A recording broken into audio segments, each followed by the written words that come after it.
Imagine, if you will, a dark, stormy night. The wind howls through the trees, and in the distance, 3 little pigs huddle in their homes.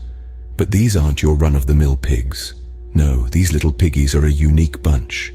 They're quirky, they're eccentric, and they've got a sense of style that's all their own.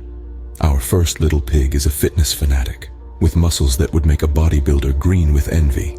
He's built his house entirely out of protein bars. Yes, you heard that right. Protein bars. Walls of chewy nougat, a roof of crunchy granola, and believe it or not, a whey protein chimney that's a sight to behold.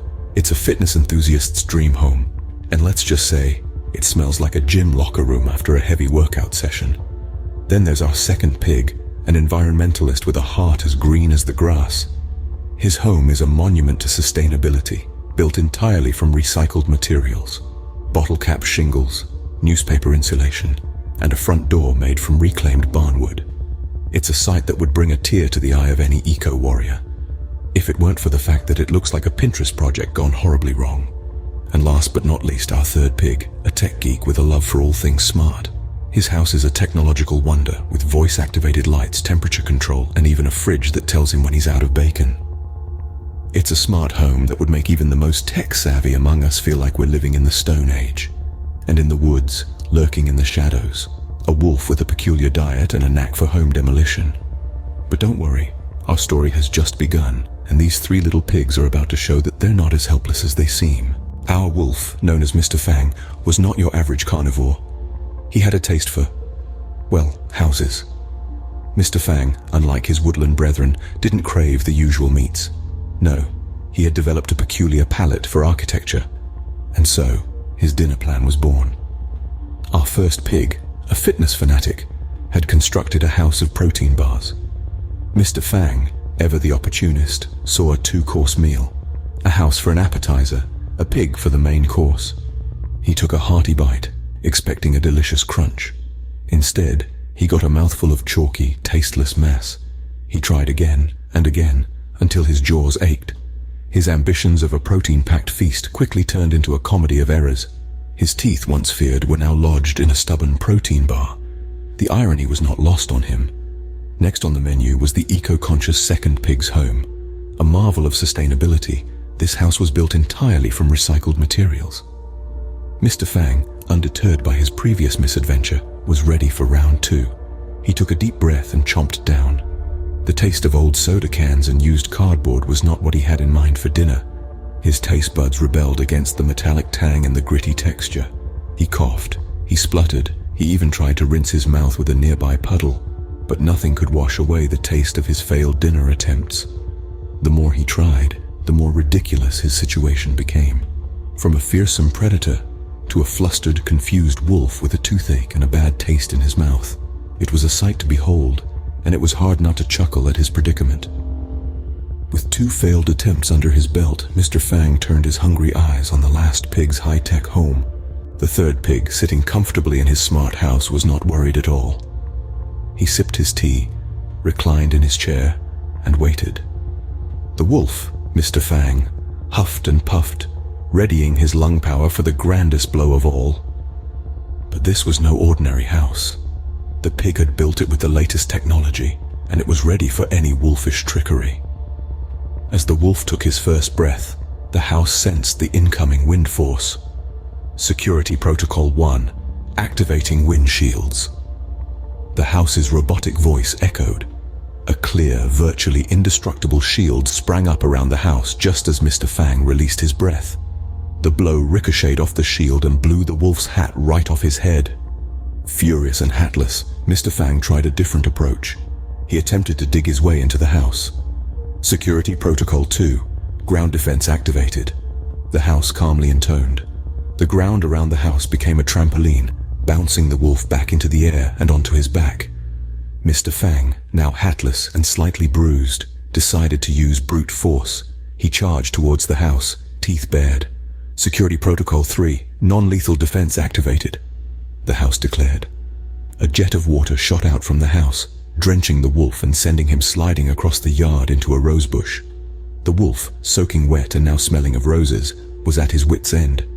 He tried to climb the house, only to be met with a slippery, non-grip surface. He tried to trick the house by disguising himself as a pizza delivery guy, only to be met with a robotic arm that stole his pizza and shut the door in his face. Finally, after hours of failed attempts, the wolf sat down, defeated. Mr. Fang, thoroughly beaten and humiliated, fled into the forest, swearing off house-eating forever. The pig, still sipping his tea, couldn't help but chuckle. And so the smart house had won the showdown. In the aftermath of the showdown, the three little pigs couldn't help but celebrate. The feeling in the air was electric, buzzing with the thrill of survival and the sweet taste of victory. There they were, three little pigs who had outsmarted the big bad wolf and lived to tell the tale. They popped open a bottle of their finest apple cider, the fizzing bubbles echoing their laughter. They clinked their glasses together, the sound resonating through their sturdy smart house, a toast to their triumph. To survival, to wit, and to the power of a good house, they cheered, their voices full of mirth. The first pig, the one who had built his house of straw, couldn't help but chuckle at the memory of the wolf, huffing and puffing, trying to blow his house down. If he'd only known I'd used eco-friendly straw, he might have given up sooner, he joked, causing his brothers to burst into laughter. The second pig, the one with the stick house, joined in the laughter. And who knew his big bad breath couldn't bring down my stick house? Maybe he should have tried a mint first. The room filled with their joyous laughter, the memory of fear fading away into the night. In between their laughter and the clinking of glasses, the first two pigs made a decision. They decided to move into the smart house, the fortress that had saved them. They had learned their lesson, the importance of a strong, secure home. They knew they were safer together, their brotherhood their ultimate strength. The third pig, the smart one, welcomed them with open arms. Welcome to the future, brothers. No more straws, no more sticks, just solid, secure, smart technology to keep us safe. And so the three little pigs lived happily and safely, their homes free from the threat of being eaten by hungry wolves. Meanwhile, in the depths of the forest, Mr. Fang was having an existential crisis. His dinner plans had backfired spectacularly, leaving him with a bruised ego and an empty stomach. But as they say, every cloud has a silver lining. This failure led him down a path of self-discovery that was as hilarious as it was unexpected. With a newfound determination, Mr. Fang decided to give vegetarianism a shot. As a die-hard carnivore, this was no easy feat. Picture this: a wolf, once feared by all in the forest, nibbling on a carrot with a disgruntled expression. It was a sight to behold, that's for sure. But hey, even the mightiest of predators can appreciate the crunch of a fresh lettuce leaf, right? Well, Mr. Fang was still working on that part. In his quest for inner peace, Mr. Fang also discovered the ancient art of yoga. This was a whole new world for him. He struggled with the downward dog, got tangled in the tree pose, and don't even get me started on the warrior poses. But amidst the comedy of errors, Mr. Fang found a sense of calm he had never known before.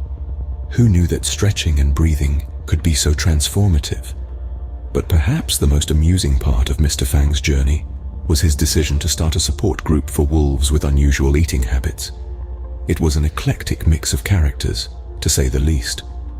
There was Larry, the wolf who had a strange affinity for berries, and then there was Bella, a she-wolf who loved munching on mushrooms.